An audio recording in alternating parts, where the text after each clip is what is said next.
Bismillahirrahmanirrahim. Assalamualaikum warahmatullahi wabarakatuh. Perkenalkan, nama saya Nidan Hafia Salahuddin. Saya mahasiswi Prodi Ekonomi Islam semester 2 Universitas Darussalam Guntur Putri Kampus Mantingan, Unida Reguler. Nah, pada kesempatan kali ini saya akan menjelaskan tentang ringkasan studi hadis dan juga menjawab soal-soal yang telah diberikan oleh Ustaz Taqiyuddin pada mata kuliah studi hadis.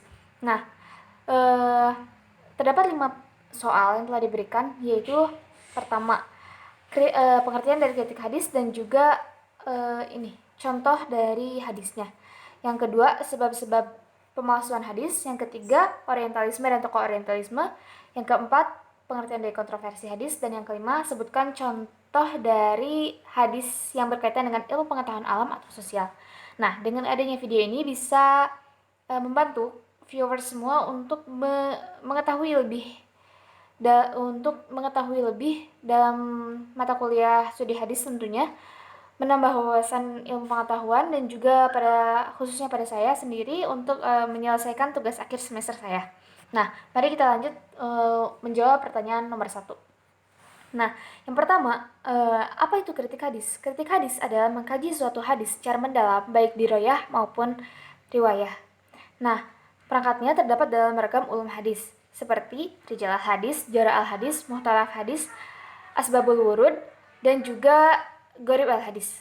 Nah, tentunya pada masa itu banyak sekali persoalan yang muncul, seperti bagaimana hadis itu dapat diyakini oleh orang dan juga diduga kuat kalau itu berasal dari Nabi. Karena banyak yang kita tahu bahwa banyak sekali orang-orang yang masih belum percaya tentang suatu hadis karena banyaknya pemalsuan atau penyelewengan terhadap hadis tersebut. Nah, dengan itu, pernyataan tersebut akan kuat jika melihat dari sejarah perjalanan hadis yang diriwayatkan oleh banyak perawi. Dan setelah tadi saya bilang, banyak sekali pemalsuan atau penyimpangan dalam suatu hadis.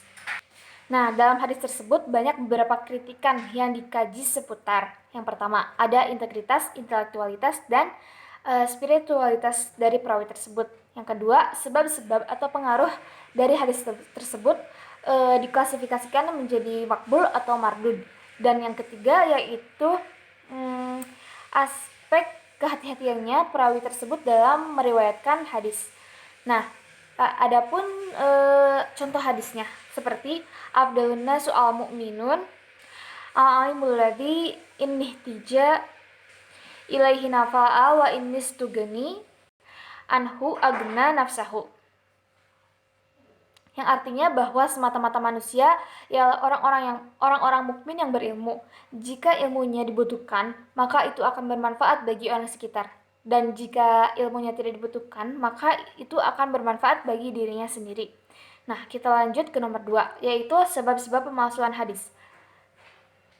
Sebab dari pemalsuan hadis telah muncul setelah Utsman bin Affan wafat. Nah, pada saat itu banyak sekali umat Islam. Pada saat itu umat Islam terpecah menjadi 2 kubu.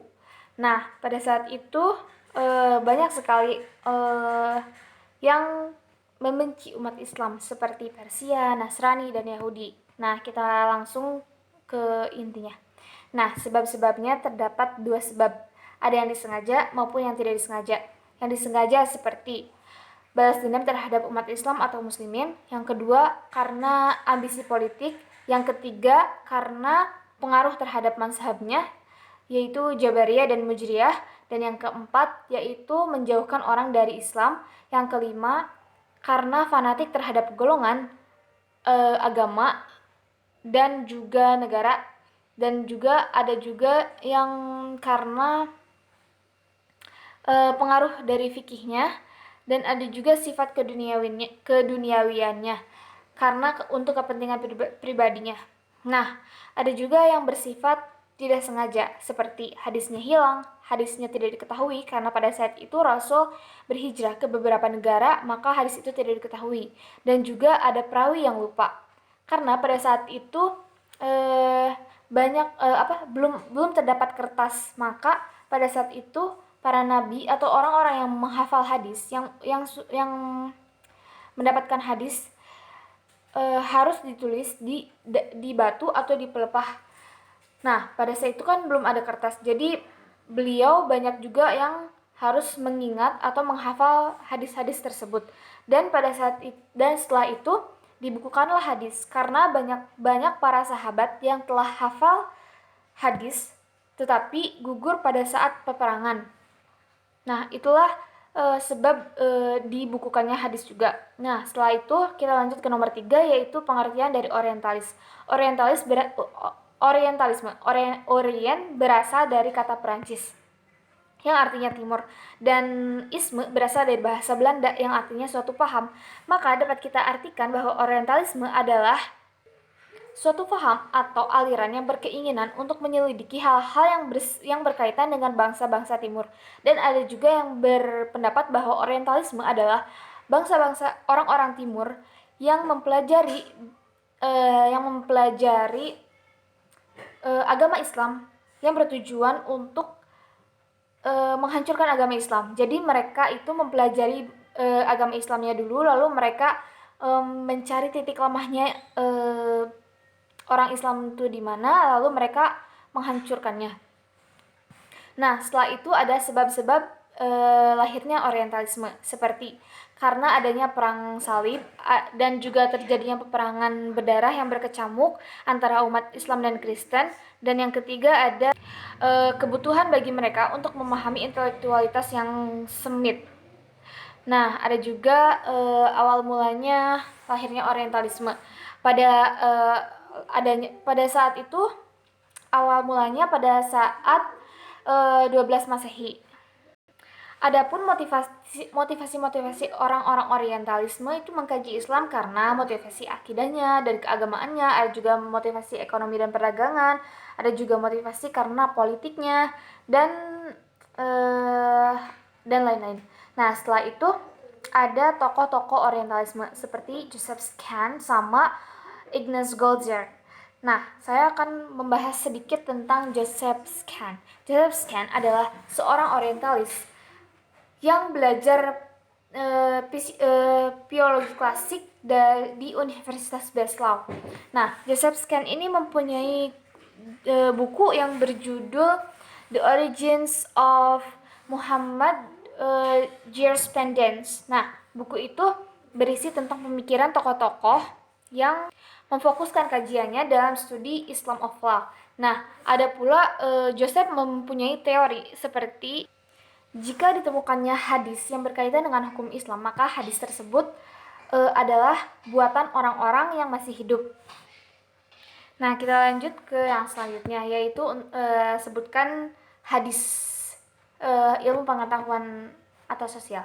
Nah, jadi saya menyebutkan seperti yang tadi nomor 1, bahwa hadisnya seperti Afdalun nas al-mu'minun al-alimul ladzi in ihtija ilaihi nafa'a wa in nistugni anhu nafsahu. Dan yang artinya seperti tadi, semata-mata seutama-utama manusia itu orang mukmin yang berilmu. Jika ilmunya dibutuhkan untuk orang banyak, maka itu akan bermanfaat bagi orang sekitarnya juga. Dan jika ilmunya tidak dapat memberi manfaat, maka ilmunya tersebut hanya bermanfaat bagi dirinya sendiri. Nah, hadis ini menjelaskan bahwa manfaatnya kekuatan ilmu bagi seseorang.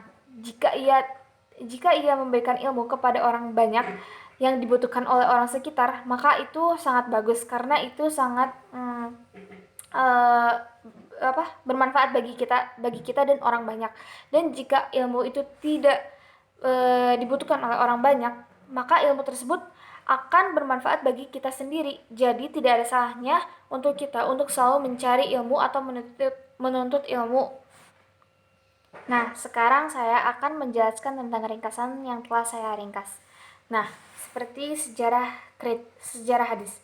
Hadis itu merupakan bagian dari sejarah yang pada masa lalu yang berisi tentang sejarah-sejarah Nabi dan para sahabatnya.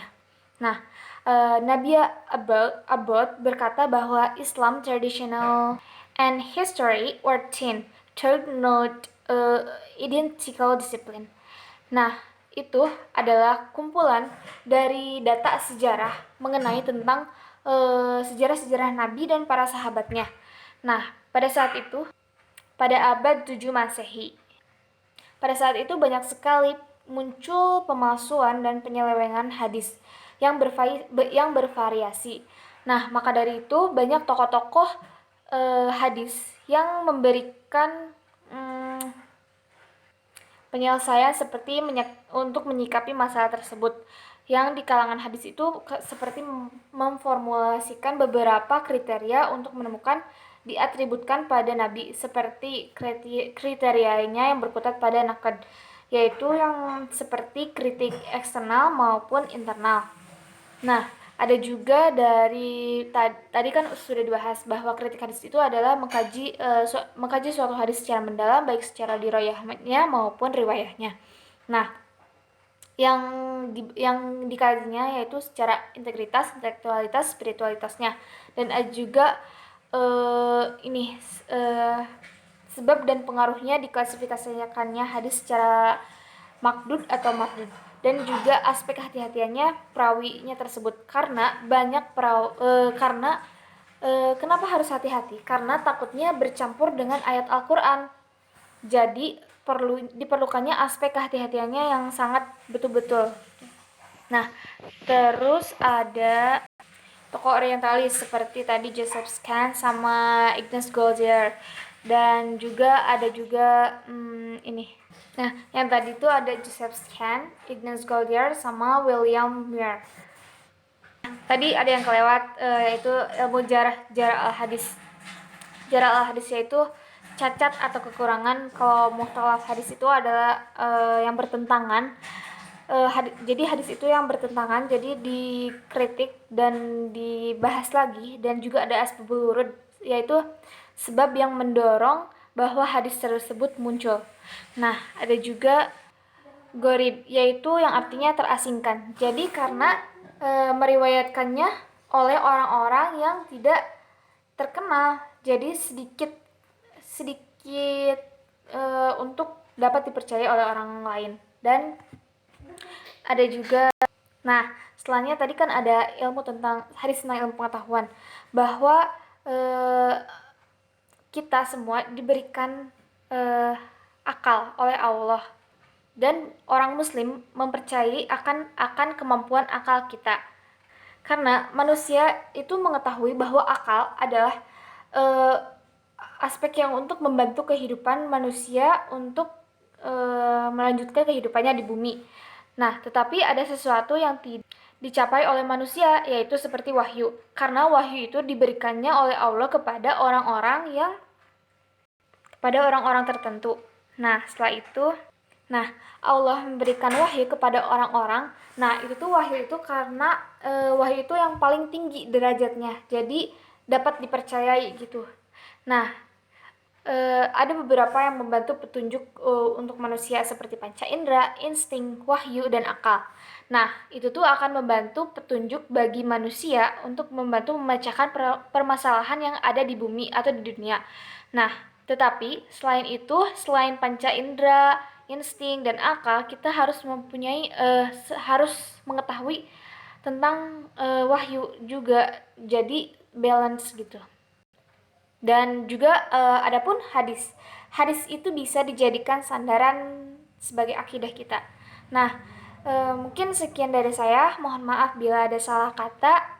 Semoga dengan adanya video ini bisa membantu kalian semua, dan juga khususnya pada saya untuk menyelesaikan tugas akhir semester. Syukran. Wassalamualaikum warahmatullahi wabarakatuh.